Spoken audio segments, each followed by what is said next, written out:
Yo, what's up, guys? Welcome back to the podcast. If you're watching on the YouTube channel, you'll notice I am in a slightly different environment today. This is actually, I'm in the Invictus headquarters. I'm recording in the podcast studio that we use to record our real estate podcast called Multifamily Investing Made Simple. So if you've never watched that podcast, you've never seen me in this room, you might be like, where's Anthony? Where in the world is Waldo now?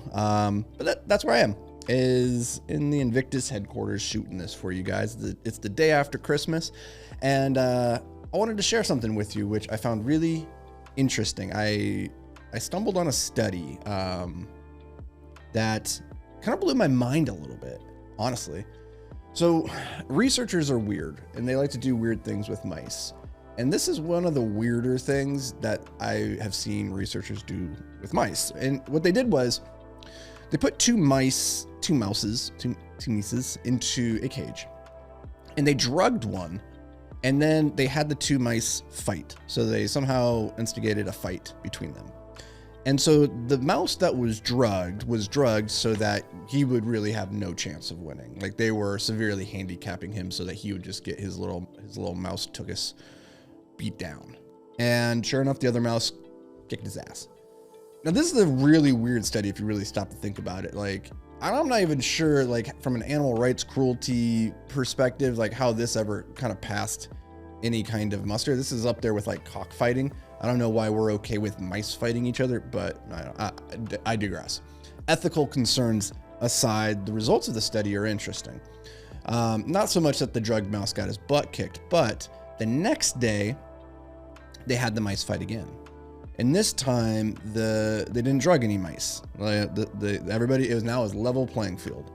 And the interesting result is that the mouse that was drugged, that lost the day before, continued to lose. That is, the other mouse, the mouse that had his confidence up because he kicked the ass out of this other mouse, he just continued to win and continued to dominate, regardless of the fact that now they were both equal playing field. And you would expect from a statistical anomalies perspective that you would have the second mouse occasionally winning in some trials, but over and over and over again, that first mouse, the one that was not drugged, the winner, continued to win. And it's a really interesting effect that's called the winner's effect. And we observe it in all different domains of life, where people who are succeeding, they tend to continue to succeed. So, like, the guys who win the championship, they go on to win the next championship and the next one after that. And we have a phrase for this, which is the rich keep getting richer. And you might look at that, you might think, oh, that's because the rich are rigging the game and all that. And there might be some truth to that, of like crony capitalism, for sure.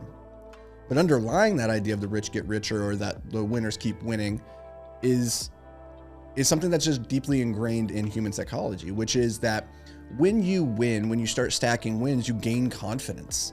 And the confidence then becomes this precursor to more success, because when you feel confident, you perform differently, you perform better, which then increases your likelihood of achieving the desired result, which again creates this virtuous cycle, because if you win, it increases your confidence, which makes you more likely to win, which then increases your confidence. And it's this virtuous cycle that keeps feeding into itself. Whereas the reverse is also true. There is also a negative feedback loop where you lose, and then you lose confidence, which then affects how you perform the next time, which makes it more likely that you lose, which only reinforces the fact that you shouldn't be confident, right? And you can get into these negative spirals as well. And so understanding just how important that momentum is on our path to success, I think, can make it so that we can design our lives so that we have the highest likelihood of achieving success, not by the magnitude of the activities we're performing, but just the quantity. And what I mean by this is that it's better to stack 100 small wins than go for the one massive win. And you hear people talk all the time about like 10x and massive action and like all that stuff. I don't think that's the way to find success in life. I think the compounding interest of 1% gains every single day, I think that's the more likely path that will lead you to your desired result. And so we need to think about our lives in terms of what are the small victories that I can start stacking to prove that I am a winner, that you can start reinforcing that confidence in yourself and create positive inertia in the direction that you're trying to go. And so I like to define what winning my day looks like and set the bar really low and make it so that it's very easy for me to achieve victory. Now you might look at that and be like, well, that's lame. You're winning in the peewee leagues, but I'm a fan of winning in the peewees rather than getting my butt smashed in the professional leagues where now I'm just on a downward cycle and I feel terrible about myself. So I think you need to create a structure in your life for your day to say, this is what winning looks like. And all sorts of things can be wins. Like if you get out of bed when you said you would, that's a win. If you worked out for 30 minutes, that was a win. If you went for a walk like you said you would, that can be a win. So like stacking evidence that you are a winner will pay massive dividends. So I wanted to share that with you guys. Hopefully that brings you a little bit of value. And as always, thank you so much for being here. I'll catch you in the next episode. But until then, stay hyper focused, my friend.